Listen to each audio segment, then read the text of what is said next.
Otra pregunta dice, en el fondo de la tabaquera anatómica se puede palpar, pregunta de residentado, la arteria cubital, el nervio mediano, el nervio braquial cutáneo interno, el hueso ganchoso o la arteria radial.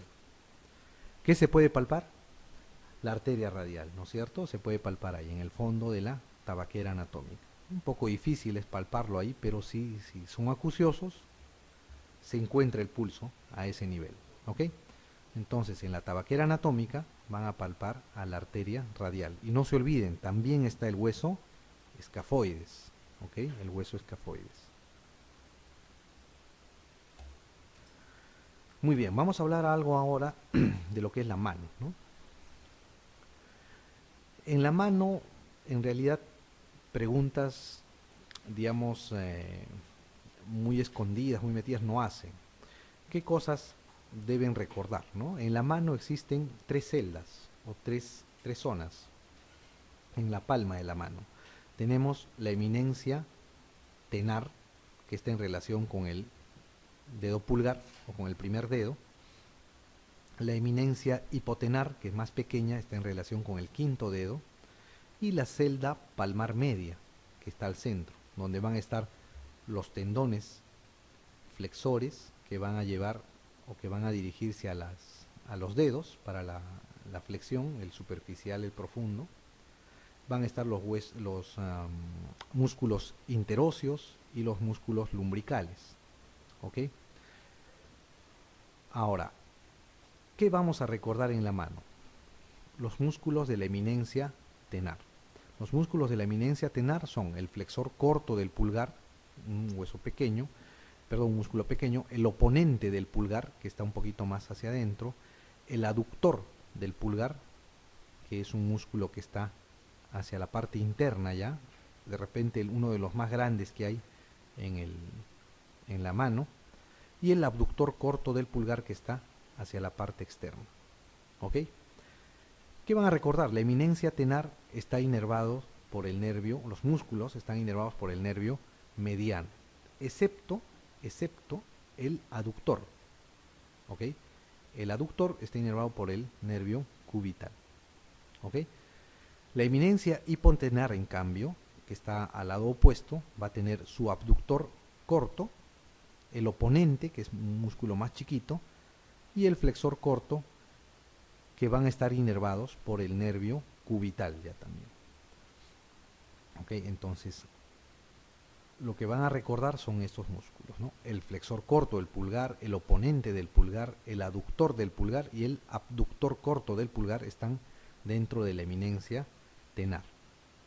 En la hipotenar tenemos el abductor corto, el oponente, el quinto dedo, y el flexor corto del quinto dedo.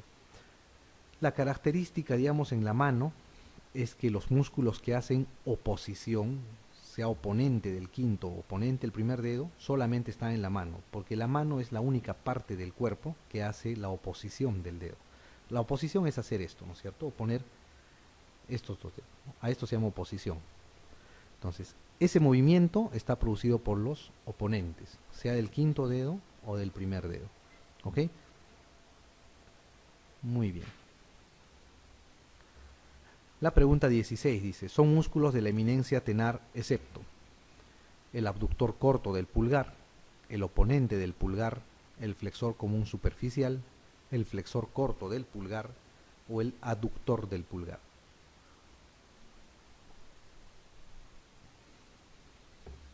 ¿Cuál creen? ¿Cuál es? ¿Cuál no es? Músculo de la eminencia tenar. Acuérdense, los músculos de la eminencia tenar van al pulgar. ¿Cuál de estos no van al pulgar? A ver, el abductor corto del pulgar, ¿será o no? Sí, ¿no es cierto? El oponente del pulgar, ¿será o no? También. El flexor corto del pulgar, ¿será? También, ¿no es cierto? El aductor del pulgar, también. El flexor común superficial de los dedos, ¿será o no? No, no es cierto. Recuerden, el flexor común superficial y el flexor común profundo de los dedos están ubicados en la celda palmar media. ¿Ok? En la celda palmar media. Muy bien, la C es acá la respuesta. Ok, entonces más o menos eso es, digamos, lo más saltante en el tema de lo que son preguntas o lo que son temas que vienen en el examen de residentado del miembro superior. Vamos a hablar ahora del miembro inferior. En el miembro inferior, a pesar de ser, digamos, tener músculos más voluminosos, eh, las estructuras que vamos a tener que priorizar no son tantas. ¿Ok?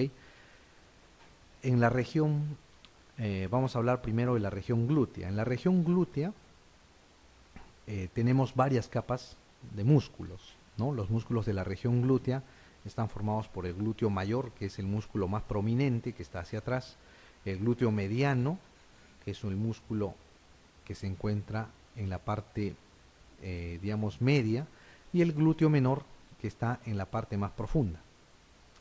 Además tenemos músculos que van de la pelvis al trocánter, se llaman los músculos pelvitrocantéreos, no el músculo piramidal, el gemelo superior, el gemelo inferior, el obturador externo y el cuadrado, ¿no? Esos son los músculos pelvitrocantéreos.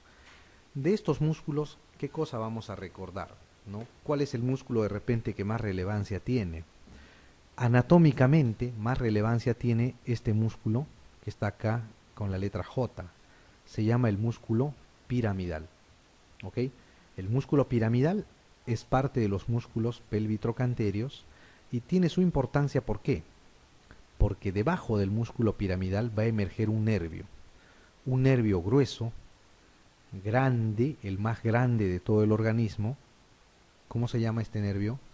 El nervio ciático, ¿no es cierto? El nervio ciático sale por debajo del músculo piramidal, ¿no? Va a salir de la pelvis hacia la región glútea y se va a dirigir hacia el miembro inferior, ¿ok?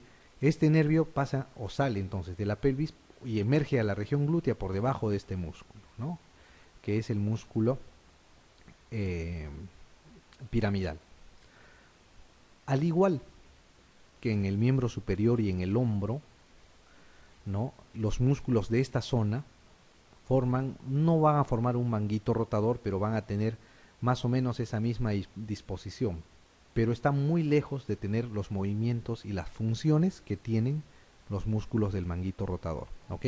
Son músculos que hacen la rotación externa o interna, pero en realidad tienen una función motora no muy marcada, ¿ok? Anatómicamente, el músculo piramidal es el más importante de esta zona. Muy bien, ¿no? Este es una vista un poco más profunda de esos músculos, ¿ok? Vamos a tener acá este glúteo mayor, tenemos el glúteo mediano y después el glúteo menor. Debajo de estos tenemos el músculo piramidal, ¿no? Que es este. Y debajo está emergiendo el nervio ciático mayor, ¿no es cierto? El nervio más grande. ¿Qué otro músculo pelvitrocantéreo hay? Tenemos el músculo gemelo o gémino superior, tenemos el obturador interno, el obturador externo que está hacia la parte posterior, tenemos el músculo gémino o gemelo inferior, perdón, y finalmente tenemos el músculo cuadrado. ¿Okay? Les podrían preguntar por ahí los músculos pelvitrocantéreos, ¿cuáles son? El músculo piramidal, acuérdense, el más importante. ¿Ok? El músculo gemelo superior. Si hay un gemelo superior, debe haber un gemelo inferior, ¿verdad?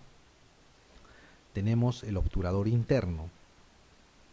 Si hay un obturador interno, debe existir un obturador externo también. ¿Ok? Y finalmente el músculo cuadrado o el músculo femoral para algunos. ¿Okay? Esos son los músculos pelvitrocantéreos. ¿Por qué? Porque van de la pelvis hacia el trocánter. De estos, como les vuelvo a repetir, el más importante es el músculo piramidal, ¿okay? Anatómicamente. Muy bien. Entonces, la siguiente pregunta dice, el nervio ciático mayor emerge de la pelvis a la región glútea por debajo del músculo. ¿Qué músculo era? Glúteo mayor, obturador interno, cuadrado, piramidal o glúteo menor. El piramidal, ¿verdad? El piramidal.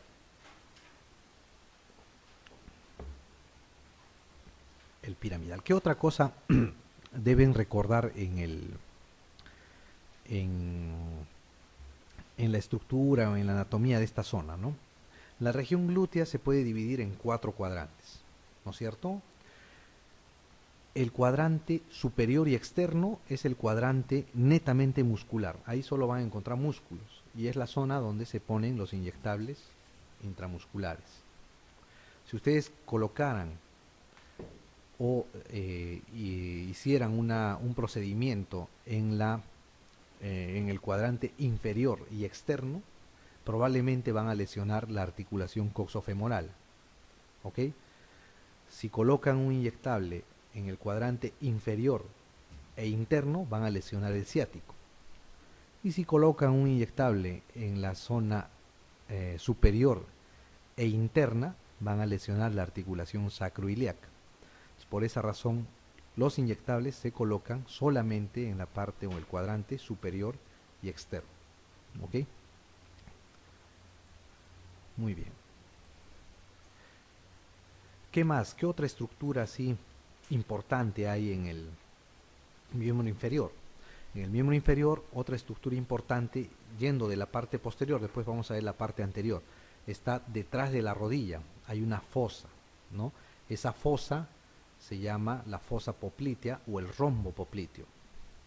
¿Por qué es importante el rombo popliteo? El rombo popliteo es importante porque es una estructura, una zona donde van a estar los vasos y los nervios que se dirigen del muslo hacia la pierna solamente divididos o protegidos por piel, ¿no? Y fascias, nada más. El rombo popliteo es un rombo que va a estar detrás de la rodilla, ¿no? Es importante, ¿por qué?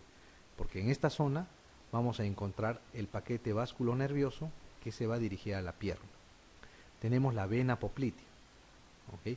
La vena poplitea que está subiendo de la pierna pasa por el rombo popliteo y se dirige hacia el muslo para transformarse en la vena femoral.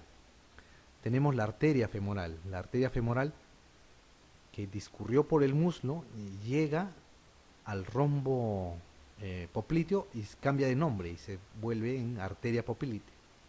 Esta arteria poplitea va a descender y se va a dividir ya a la salida del rombo popliteo en el tronco tibio peroneo. ¿Ok? Se va a transformar o se va a dividir en dos ramitas. Y tenemos los dos nervios que son las ramas terminales del nervio ciático, ¿no? El ciático por el nervio que lo origina, popliteo por la zona donde está, externo, que es este, que está hacia la parte externa, y el ciático popliteo interno, que es el que va a seguir el eje de los vasos. Este rombo va a estar formado de la siguiente manera. Hacia abajo tenemos los músculos gemelos de la pierna, ¿ok? O de la pantorrilla, o los gastrocnemios se llaman, ¿no? Uno hacia la parte interna y otro hacia la parte externa. En la parte superior vamos a tener un músculo que es el músculo bíceps femoral, ¿ok? El músculo bíceps femoral va a cerrar la parte superior y externa. Y la parte superior e interna va a estar dado por un músculo que es el semimembranoso, adosado a otro músculo que está más hacia la parte interna, que es el semitendinoso, pero principalmente es este músculo, ¿no? El músculo semimembranoso, ¿ok? Porque parece una membrana. Entonces, este rombo es importante que conozcan. ¿Qué cosa? Sus límites, su contenido y algunos detalles que deben conocer. Un detalle que deben conocer es que en el rombo popliteo va a haber una vena que se llama la vena safena externa. La vena safena externa es una vena superficial que va a dirigirse por la parte posterior de la pantorrilla y va a desembocar en la vena poplitea a nivel de este rombo. ¿Ok? ¿Qué otra cosa deben recordar? Que el nervio ciático normalmente se divide en el muslo, pero algunas veces se puede dividir en una división baja en el rombo popliteo, dividiéndose después en sus dos ramas, ¿no es cierto? Ciático popliteo externo y ciático popliteo interno. Muy bien. Ok, la siguiente pregunta entonces, la 18 dice, de las siguientes estructuras, dice, ¿cuál no es elemento del rombo popliteo?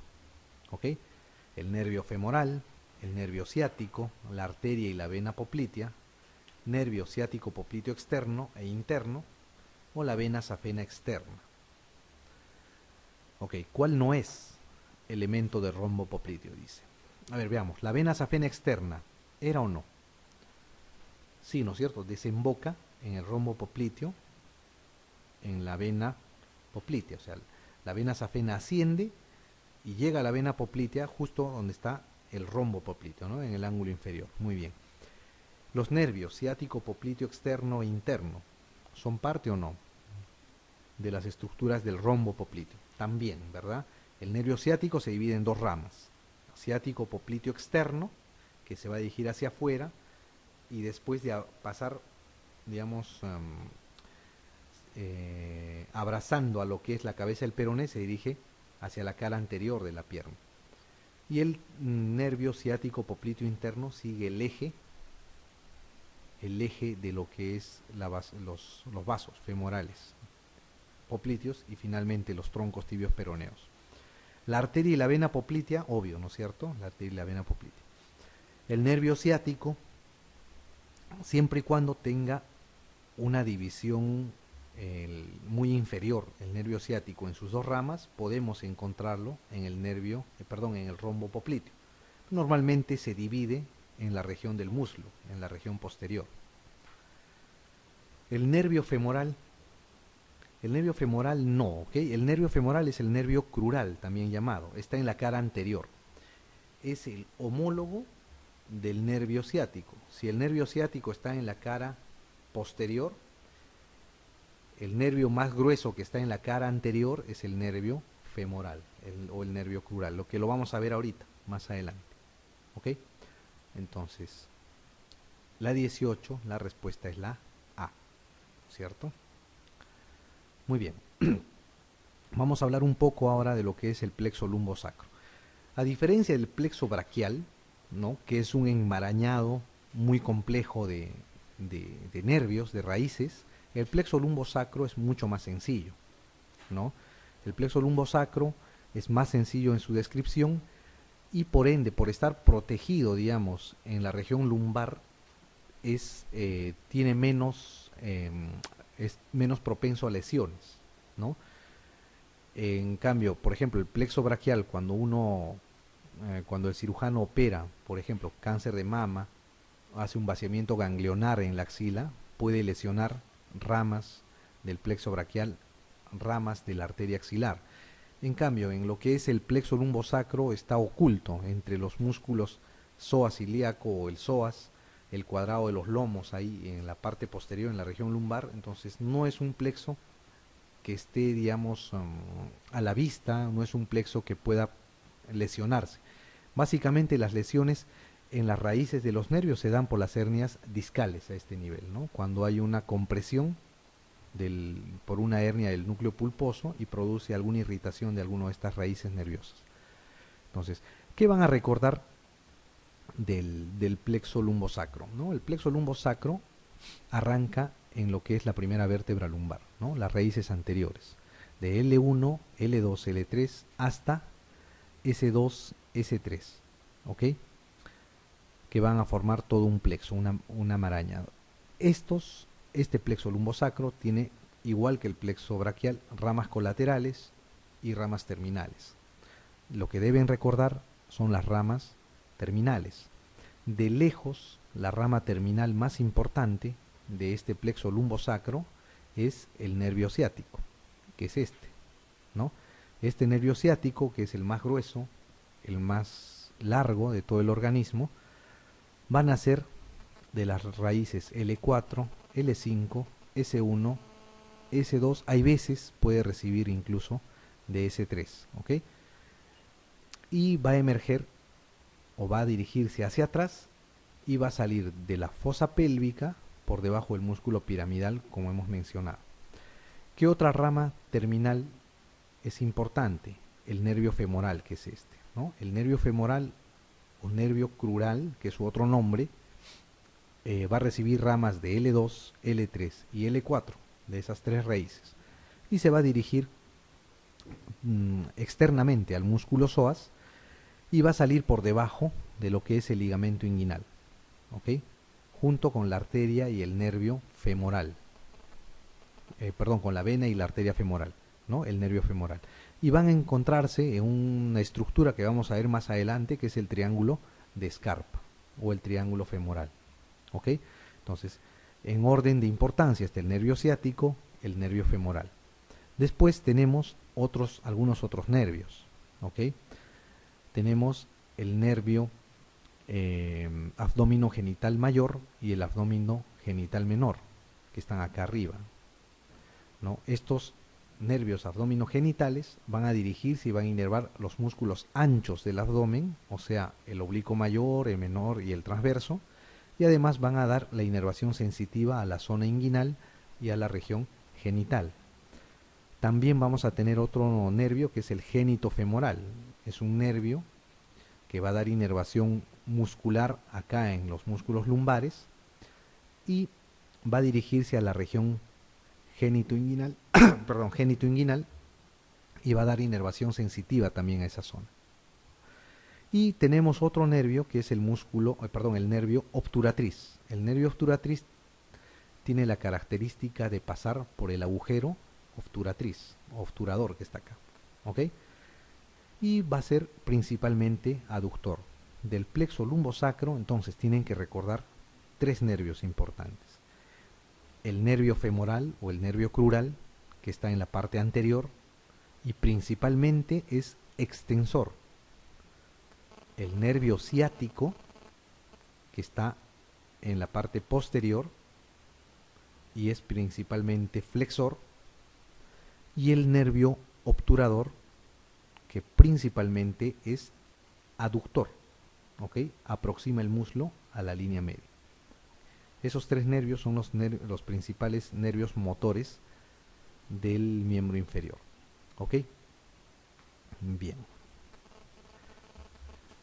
Esta es una analogía que se les presenta de lo que es la inervación sensitiva del miembro inferior, ¿no? Análogo a lo que es el miembro, lo que habíamos visto en el miembro superior.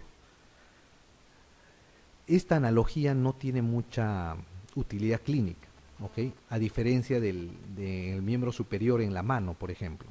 En el pie no es muy usado, ¿no? En los exámenes neurológicos, por ejemplo, se usan en el miembro inferior especialmente, se usan los dermatomas, ¿no? Eso lo van a ver en neurología. Pero les muestro para que vean la analogía, ¿no? Es bastante similar a lo que es la inervación sensitiva del miembro superior. Muy bien. Entonces vamos a contestar la siguiente pregunta. La 19 dice: el nervio ciático mayor pertenece al plexo lumbosacro y procede de las raíces L2, L3, la B dice L3, L4, L5, S1, L4, L5, S1, L5, S1, S2, L4, L5, S1 y S2.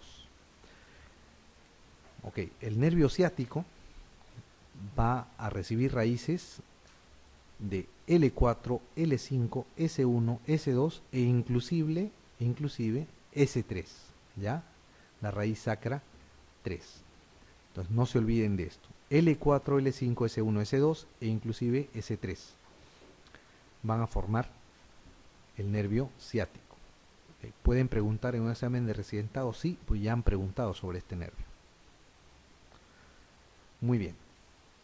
¿Qué otra cosa vamos a ver? Vamos a hablar de la rodilla ahora. La rodilla es una articulación importante que conozcan porque tiene algunas características singulares. Es la articulación más grande, la articulación sinovial más grande. Es la que posee la membrana sinovial más grande.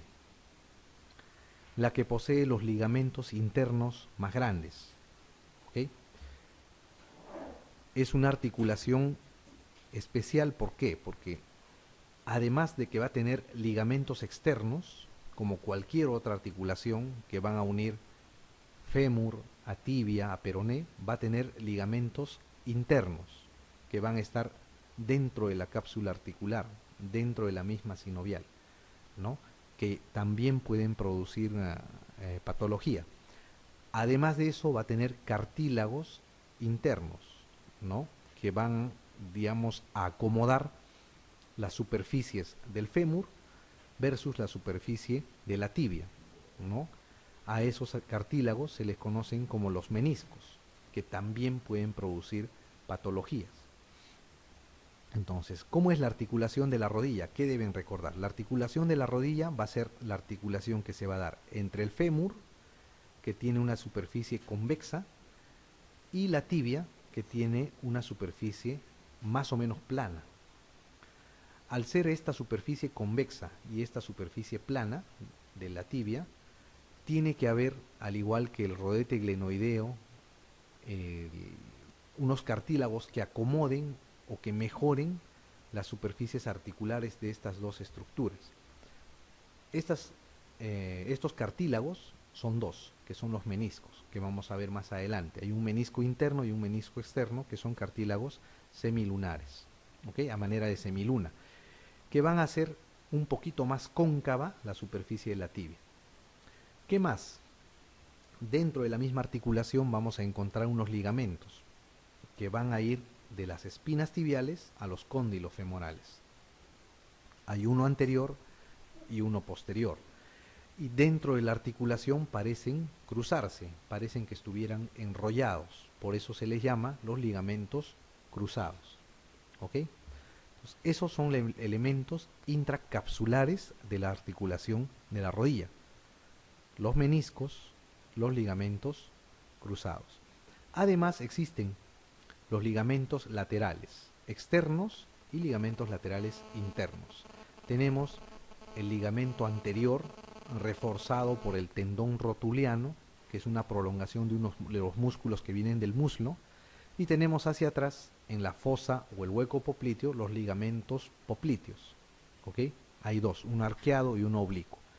De todos estos ligamentos, los que deben recordar ustedes son los meniscos y los ligamentos cruzados, que de lejos son los que tienen más patología y tienen más o producen más enfermedades.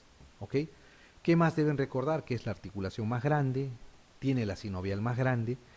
Por ahí, si les preguntan alguna característica de la articulación, de cualquier característica, y ustedes no tienen idea, y ven la rodilla, probablemente sea la rodilla, porque es la que tiene más características dentro de su formación y de su estructura. ¿Ok? Como les decía, la superficie plana de la tibia, los platillos tibiales, van a estar más o menos amoldando o van a tratar de amoldarse a la superficie convexa del fémur, de los cóndilos, mediante unos cartílagos, ¿no? Los cartílagos semilunares. Tenemos un cartílago semilunar interno y un cartílago semilunar externo, ¿no? O meniscos. De estos, si ustedes se fijan, la diapositiva, el cartílago semilunar interno es más abierto, es más delgado, por ende es el que más fácilmente se lesiona. ¿Ok? El cartílago semilunar interno. Y también tenemos los ligamentos cruzados, ¿no? Que son los elementos más grandes, digamos, que tiene la articulación de la rodilla dentro de la cápsula articular. Además, hay otros ligamentos pequeños que van a unir los meniscos, los ligamentos transversos intermeniscales anterior. Hay otro ligamento intermeniscal posterior también. ¿Ok? Muy bien.